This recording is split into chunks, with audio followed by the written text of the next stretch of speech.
What's going on, everyone? So the Los Angeles Lakers, after trading for Luka Doncic, really pushed to try to go get a center at the trade deadline. They ultimately accepted the deal first with the Charlotte Hornets for Mark Williams. It was Dalton Connect, an unprotected first, pick swap, and then Cam Reddish in order to free up a roster spot, bring in a guy in Mark Williams, and he was supposed to be the franchise center. He was supposed to be the guy for now in the next, 10 plus years.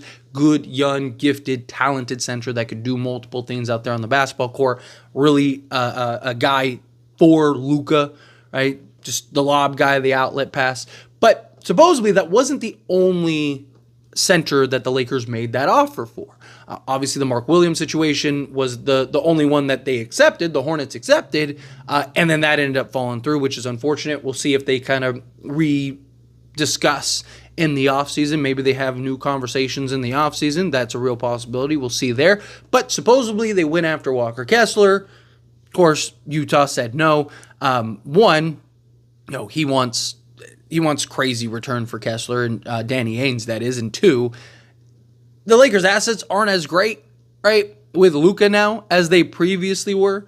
Because Danny Ainge loved the Lakers' picks, but he loved the picks because he thought LeBron James is going to retire and Anthony Davis is going to be washed, or he's going to retire, or he's going to go elsewhere, and then the Lakers are going to be terrible, right? Like, that was what he was betting on. And now, like, even his 2027 pick is not going to be anything of value. So, like, he's probably furious out of anybody. And supposedly he was like, I didn't even know, like, because he helped the Lakers get Luka. So according to Danny Ainge, he was like, I didn't even know I would, like, that was that. I just got a call, was like, hey, do you want to be a part of this? You're getting picks. And he was like, yeah, sure. Right. He let his insatiable hunger for picks get in the way and blind his judgment, right? Like, that dude is obsessed with accumulating picks, and it got the Lakers.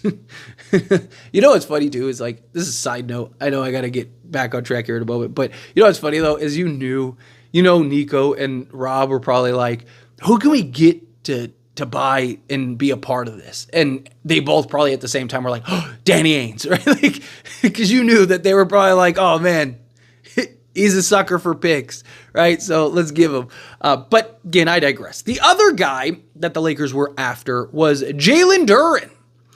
So there were reports after the Mark Williams trade happened that, like, hey, the Lakers also tried to land Jaylen Duren, and unfortunately that ended up falling through. And we got new reports from The Athletic, basically giving us a little more insight that, yes, they did act. They tried to give the exact same package to the Detroit Pistons for Jaylen Duren, and the Detroit Pistons rejected that offer. They were not fans of it like the Charlotte Hornets were, which I understand. A couple things. One, Jaylen Duren is very good, and I think you can make an argument would have been better than Mark Williams. He's also younger, which I think helps as well too, right? Because just more time you'd have with him. Now, he is also on the same kind of timeline, so he has one more year next year, and then he has, then he becomes a restricted free agent. But unfortunately, we weren't able to get him. Maybe that changes in the offseason, right? Like, because they're going to have to start paying him and stuff, and maybe they're able to change their mind, or maybe they end up drafting a center or something like that, and it's like, we need to get rid of Jaylen Duren, call the Lakers. But he's 21 years old. He just turned 21, by the way, in November, right? Like, so he's still a whole nother year away from being 22, which now he isn't a true 7-footer. He's 6'10".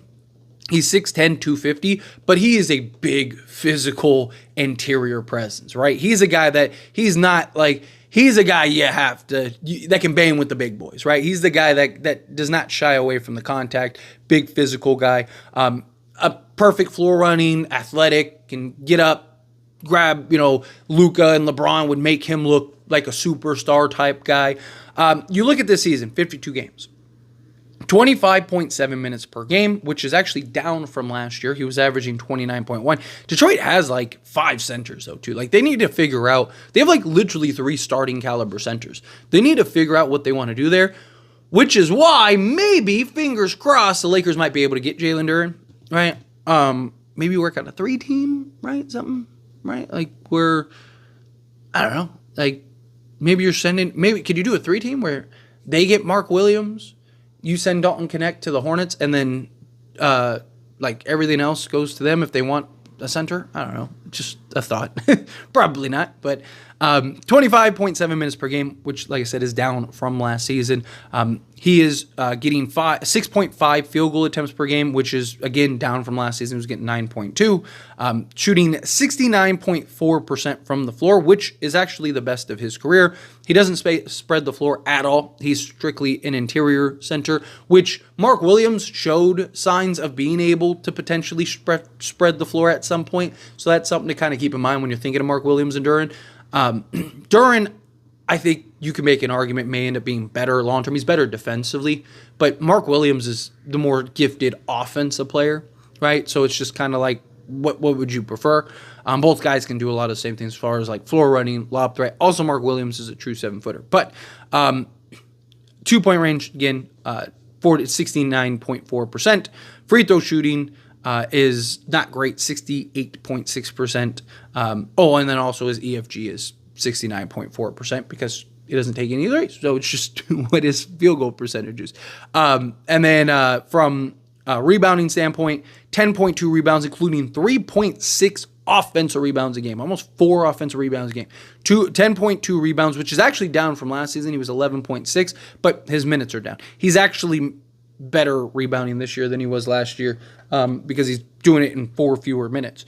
2.5 assists, a steal, 1.5 blocks, and 11 points. So he's basically an 11 and 10 guy this year. If you look at his per 36 numbers, he would be 15 points, 14 rebounds, 4 assists, a steal, and then 1.6 blocks per game would be his per 36 numbers, which is insane. So yeah, he's a guy that if the Lakers could find a way to land and get him, you find a way to land and get him, right? It's that simple. You just, like, Jaylen Duren would be fantastic. I do still think that the Lakers probably revisit Walker Kessler, because also, what did Utah draft? Like, is Utah drafted another center? Right? Because the thing is, like, if you draft in the middle of the first round, like, that's probably where the, like, 3 or 4 centers are going to go. Right, like, so, like, Cooper Flagg, he's a guy who played the 4, right? Could he play the 3? Maybe, but probably best suited at the 4, right? But then after that, like, once you start getting to, like, the 5th, 6th, 7th, 8th, 9th, 10th pick, a lot of arguments to be made for the centers and the big men, right? Like, so we'll see how that goes, but, you know, you get a team like the Utah Jazz or the Detroit Pistons or something that are like, hey, you know, we need a center, or we have to draft a center, or this is the best player available, or whatever. All of a sudden, maybe Jaylen Duren becomes available. Maybe Walker Kessler becomes available. You never know, right? Like, a lot changes in months and in the offseason stuff. Not just that, Lakers have more assets. They'd have more expiring contracts. So maybe Detroit would be like, hey, we want you to take this long-term salary, you know, and it's like 2 years on the deal, right? Because we want to clear extra money this year. So take him, and you can have Jaylen Duren and keep your first or something. You never know, right? Things change, priorities change, directions change. If you can get Jaylen Duren, I would love Jaylen Duren. Again, I think that there's an argument to be made for Mark Williams and Jaylen Duren. Both guys are young. Obviously, Duren is like 2 years younger. Duren is the better defensive player, but Mark Williams is much better offensively, right? He's a guy that has already shown the ability to, you know, run some pick and pop action. He's a guy that I do think can stretch and be a 3-point shooter at some point. He's a true footer, right? He's got longer standing reach than Wemby. If it was between, like, the problem with Mark Williams, he just can't stay healthy. Like, Jaylen Duren at least is giving you on-court production, and he's playing, right? Like this year, he's played 52 games. Right? He's played in every game of the season. Last year was 61 games, and then 67 games the year before, right? So, I mean, at least he's giving you, where Mark Williams has missed something like 80% of the games total that he could have played. Like, that's not great. But if you're the Lakers, I don't know, I think a healthy Mark Williams may end up being better, right? I think he may end up being a better player because, again, I just think he's better offensively. It's just the defense side of things. But I also think a lot of Mark Williams' lack of defense, because there's moments where he's really good, right? I think a lot of his lack of defense is just commitment to the defensive side and him just really buying in and focusing, which is understandable. He's on an awful team that just like doesn't play defense, and they usually are. I know that they just beat the Lakers, the Hornets, but when the Lakers aren't playing like the worst basketball team in the NBA, they're usually Charlotte's usually up there as one of the worst, and they're usually getting smacked. And so it's like, dude, we're down by 30 and you want me to be this like all defensive player? Like, the game's over. Like, it's just, I just think that that's part of it, where I think on a team like the Lakers, where if he had a, Jared Vanderbilt and a Dorian Finney-Smith and these guys, and, he understands like, hey, no, I went from a bottom feeding team to now contention, right? I have to buy in. I have to lock in. I have to be focused, right? Like, it just changes things. So I think he would be better on the defensive side of things, and then you get the better offense player. But don't get me wrong, Jaylen Duren, sign me up. Right? I don't want to undersell Jaylen Duren, right? Like, if you told me we ended up getting Jaylen Duren in the offseason, beautiful. That would be gorgeous. But anyway, as always, this is a discussion. Pass a question on you. Let me know your thoughts and opinions down in the comments below. What do you think? Edfield, what are your thoughts? Do you think the Lakers should go and approach Detroit once again about Jaylen Duren? Do you think that, like, hey, go make Duren happen, whatever you got to do?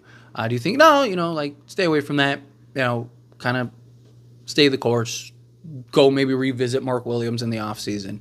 Again, however you feel, whatever your thoughts are. Either way, I would love to hear it, so please let me know down in the comments below. That being said, if you haven't liked this video, hit that like button. Helps me out. Helps me enjoy these types of videos, and I truly appreciate it. Not subscribe to the channel, hit that subscribe button. Turn on the bell notifications. Appreciate y'all. See you in the next one.